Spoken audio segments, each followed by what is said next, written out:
Cars, trucks, wind, and gravity. Every day, massive structures like bridges absorb thousands of tons of dynamic weight. They survive these continuous physical burdens because engineers calculate exactly what the raw materials can handle. To figure that out, we look at stress. Stress is the internal resistance of a material. You calculate it by dividing the exact amount of force applied by the total physical area it's pushing against. And when a material is under stress, it experiences strain. Strain is the physical consequence of that pressure, calculated as the change in the object's length divided by its original length. By mathematically mapping how these two invisible forces interact, structural engineers can guarantee that massive skyscrapers and bridges will not collapse under their own extreme loads. This is a stress-strain curve. It is one of the most vital diagnostic maps in mechanical engineering. By plotting strain along the horizontal axis against stress on the vertical axis, engineers chart exactly how a given material behaves as pressure increases. The initial straight line on this graph is the elastic region. The steepness of this slope measures material stiffness, known as Young's modulus. In this zone, a material will stretch under a heavy load, but perfectly snap back into its original shape once you remove the weight. But push too hard, and you hit the yield point. The material crosses the threshold into plastic deformation. It won't snap back anymore. It suffers permanent, irreversible damage. Keep adding stress, and the curve hits its ultimate tensile strength, the absolute maximum pressure the material can take. Shortly after that peak, it hits the fracture point. The material physically breaks in half. To prevent this from ever happening, engineers design a factor of safety. They calculate the normal operating loads of a machine and ensure they stay securely in the lower bounds of the elastic region, keeping the material far away from that critical yield point. Which leaves us with a paradox.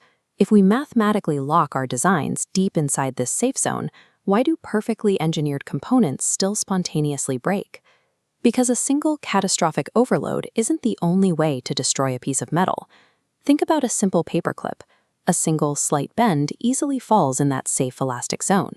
But if you take that same paperclip and dynamically bend it back and forth repeatedly, the metal will inevitably snap. This is fatigue failure, and it is a highly vulnerable area for real-world components that rotate or vibrate. Heavy-duty engine crankshafts, turbines, and breech cables have to endure millions of these cyclic stress loads over their operational lifetimes. To predict fatigue, engineers use an SN curve. This graph plots the amplitude of the stress on the vertical axis against the total number of cycles the material can endure before failing on the horizontal axis. Different metals behave very differently over time. Steel has an endurance limit. If you keep the stress below a specific flat line, steel can theoretically survive an infinite number of cycles. But aluminum alloys have no true endurance limit. Their structural strength degrades constantly, and given enough cycles, they will eventually fail. Fatigue changes the engineering equation. Survival now depends on predicting exactly when thousands of microscopic movements will finally tear a component apart. This is the domain of fracture mechanics, the study of how microscopic flaws already present in a material slowly grow under repeated cyclic loading. In the 1950s, the aviation industry learned a devastating lesson about this creeping prat through the de Havilland Comet, the world's first commercial jetliner. The Comet was designed with perfectly square windows. Every time the aircraft climbed to altitude, the cabin pressurized, and on descent, it depressurized. This constant expanding and contracting concentrated structural stress directly at those sharp 90-degree corners. Because of that highly localized stress, invisible cracks began to slowly grow from the window corners. They crept outward over thousands of pressurized flights until the fuselage ultimately suffered sudden, explosive decompression. When forensic investigators painstakingly reconstructed the wreckage of the Comet, they identified these exact microscopic fatigue cracks as the culprit. The Comet disaster proved that standard macroscopic strength calculations simply weren't enough.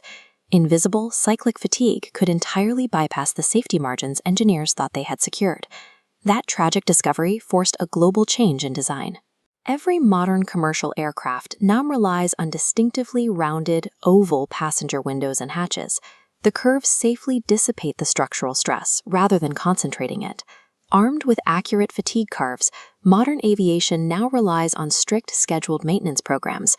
Parts are intentionally pulled from service and swapped out long before they ever reach their calculated failure point. To catch the cracks that do form, technicians rely on non-destructive testing. They use ultrasonic waves and fluorescent dye penetrance to scan for microscopic damage that the naked eye would miss entirely. Material selection also acts as a failsafe. Engineers deliberately choose ductile materials for critical structures because they stretch and warp, providing a clear visual warning before giving out. Brittle materials, by contrast, snap and fail instantly. Structural engineering has mastered the physics of degradation. By understanding the precise timeline of material decay, we can now preempt a failure years before it ever occurs.